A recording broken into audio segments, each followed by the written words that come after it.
Hi, my name is Tatiana and I'm a computer science student at the University of Brasília, UNB. I'm also a member of the KnEDLe Project, which stands for Knowledge Extraction from Documents of Legal Content. In this video, I'll demonstrate how to use VisNote, a user interactive tool developed for the exploration and annotation of textual data. This is the exploration part.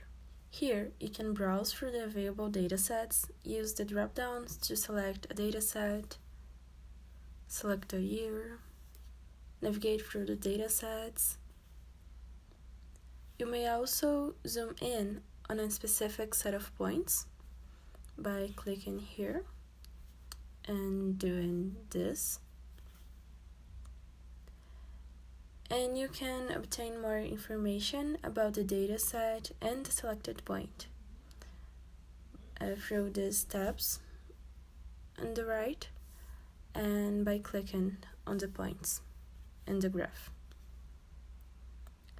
After selecting which dataset you wish to label, you just have to click on this Annotate button in order to be directed to the annotation part.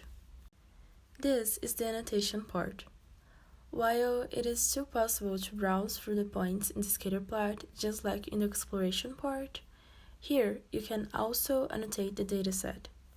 After navigating through the dataset and identifying patterns and similarities in the data, you may label the points in order to register the information observed.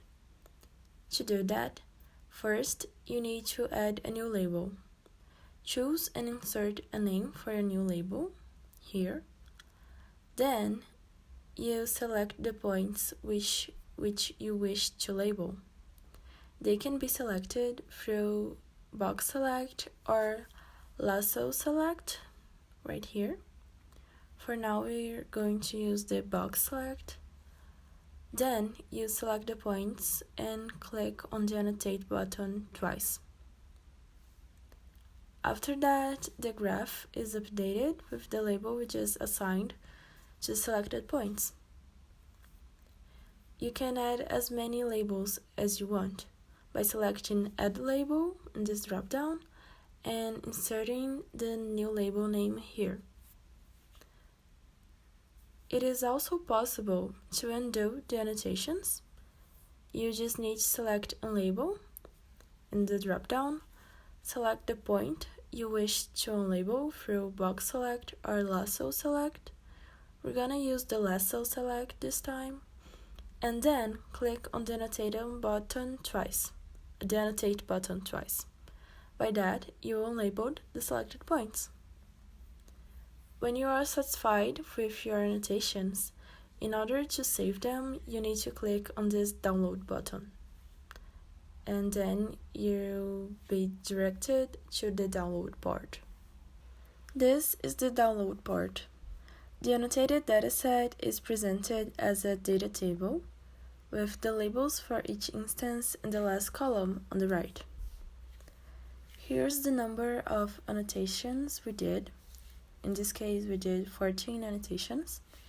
And by clicking here on this download button, you may download a CSV file containing all the information from the annotations and from the annotated dataset. Name the file as you like, and you will have this information on your computer. You can choose to return to the previous annotations process by clicking here. Then, it is possible to add more labels to the dataset or to unlabel them, everything, just like before. You may also choose to select a different dataset to annotate by clicking here. Then, you go back to the exploration part and you can start the annotation process all over again. And this is how you use VisNote. If you have any questions, you may write them down in the comment section below, or contact us through the contact information I'll leave in the description of this video. Thank you for watching.